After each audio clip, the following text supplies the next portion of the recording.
Continuamos en esta segunda parte de intercambio hablando de remesas, una fuente clave de ingresos para las economías de América Latina. El Banco Interamericano de Desarrollo estima que la cantidad de dinero que enviarán los emigrantes latinoamericanos y caribeños a sus países de origen este año podría caer por vez primera desde que comenzó a recopilar cifras en el 2000. Para hablar de este tema se encuentra en la ciudad de Washington Juan Carlos Hidalgo, coordinador de proyectos para América Latina del Centro para la Libertad y Prosperidad Global del Cato Institute. Hola Juan Carlos, muchas gracias por estar con nosotros. Con mucho gusto. Juan Carlos, el estudio más reciente del BID estima que, ajustado a la inflación, el monto esperado de 67.500 millones de dólares en remesas a América Latina este 2008 valdrá alrededor de 1,7% menos que en el 2007. ¿Cuáles serían las causas principales de este esperado descenso? Bueno, la crisis financiera que estamos viviendo por todo el mundo, no solo en Estados Unidos, sino también que está golpeando fuertemente otros países donde existe una gran proporción de inmigrantes latinoamericanos, el caso de España en particular, significa que no solo se están perdiendo fuentes de empleo en toda la economía, sino que también muchos de estos grupos inmigrantes se están viendo particularmente afectados. La tasa de desempleo de hispanos en Estados Unidos es aproximadamente 2 puntos superior a la tasa de desempleo nacional. Por lo tanto, estas personas, estos inmigrantes, tienen menos dinero, menos recursos que enviar a casa. Por eso es que estamos viendo una caída en las remesas para algunos países. Precisamente estos dos mercados, Estados Unidos y España, son las dos principales fuentes de remesas a América Latina. Hablemos del sector de la construcción, que atraviesa una crisis en ambos países que ha afectado de manera desproporcionada a los trabajadores hispanos. ¿Cómo está afectando al envío de remesas? Efectivamente, el sector de la construcción es uno de los más golpeados. Recordemos que esta crisis empieza precisamente en el sector inmobiliario, con burbujas inmobiliarias tanto en Estados Unidos como en España. Y este es cuando la burbuja ha reventado, bueno, se están dando despidos masivos en el sector de construcción y es aquí donde la mano de obra latina es muy importante. Por lo tanto, hay un empleo en aumento en el sector hispano. Y esto significa que los inmigrantes en Estados Unidos y España están enviando menos dinero a sus hogares. Juan Carlos, ¿qué países dentro de la región, tanto en América Latina como el Caribe, se van a ver más afectados por las menores remesas?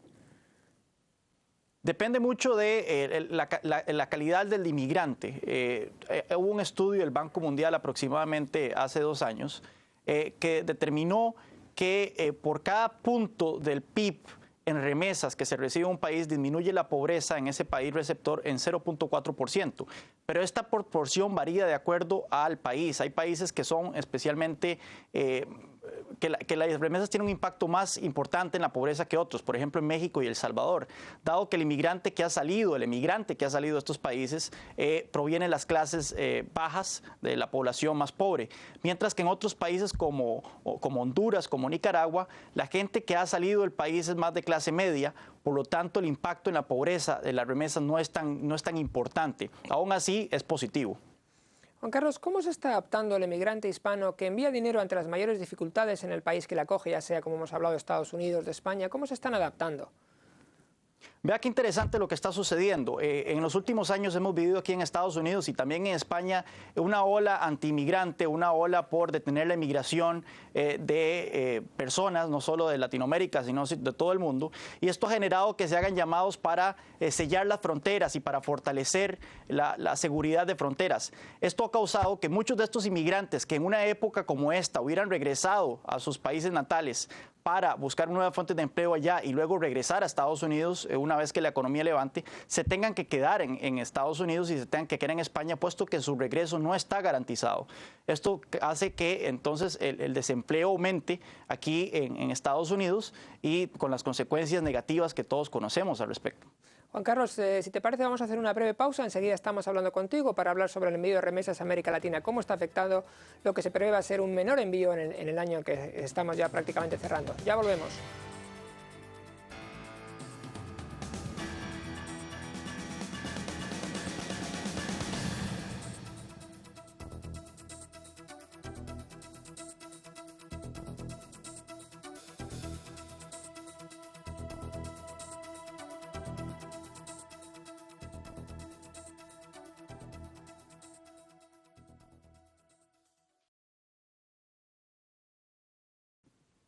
Continuamos en Intercambio. Seguimos hablando en esta recta final del programa desde Washington con Juan Carlos Hidalgo, coordinador de proyectos para América Latina del Cato Institute.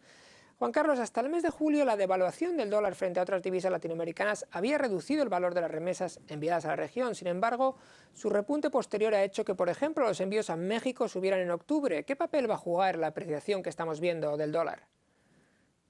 Eso podría tener un efecto positivo, no solo en México, sino también que Colombia experimentó un aumento en el envío de remesas a pesar de todos los pronósticos a lo contrario. Y es que la gente está enviando más dólares a sus países natales, puesto que compran estos dólares, están comprando más debido a las devaluaciones de las monedas locales. No sabemos cuánto va a seguir este fenómeno, puede ser también un fenómeno temporal por las fechas que estamos viviendo, pero es interesante de que las remesas es una fuente de ingresos, de divisas más permanente, más segura que otras fuentes como la inversión o como es las exportaciones, que son más vulnerables a esta época de crisis, puesto que los trabajadores que aunque estén recibiendo menos dinero, aunque tengan fuentes limitadas de empleo aquí en Estados Unidos, van a seguir enviando dinero a sus familias. Recordemos que las remesas son la ayuda externa que sí funciona, así que es importante que este flujo continúe hacia América Latina, puesto que de lo contrario tendría un impacto moderado en los índices de pobreza. Estados Unidos lleva en recesión ya un año. Se prevén mínimos crecimientos económicos en países como México. ¿Qué podemos esperar con este panorama en el 2009 en cuanto al envío de remesas? Es importante aquí notar de que los países latinoamericanos, si bien las remesas son una fuente positiva de ingresos, una fuente que hay que tomarla en cuenta, los países latinoamericanos no deberían de ser tan dependientes a este flujo de remesas. Si veamos el caso de El Salvador, por ejemplo, El Salvador es un país cuyos ingresos por remesas equivalen a un 18% del Producto Interno Bruto. Recibe más dinero por concepto de remesas que por concepto de inversión extranjera directa. Aún así, según este estudio del Banco Mundial que antes citaba, las remesas tienen un impacto de aproximadamente el 5% en la reducción de la pobreza en El Salvador. El Salvador ha reducido la pobreza en los últimos 15 años en un 25%. Esto significa que el país ha acometido reformas económicas que han permitido un crecimiento económico que lo hace menos vulnerable al tema de las remesas. Yo creo que otros países latinoamericanos estarían bien recomendados en no depender tanto de estas remesas y llevar a cabo reformas económicas que permitan que sus ciudadanos no tengan que depender tanto de estas. Una de las conclusiones del reporte del BID es la necesidad aún más urgente de la bancarización de millones de familias que reciben remesas. ¿Cuál es la importancia de que ganen acceso al sistema financiero formal?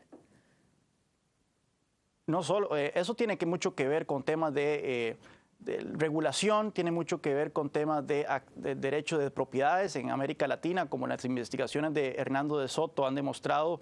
Existe un enorme sector informal que no tiene acceso a banca, puesto que son informales.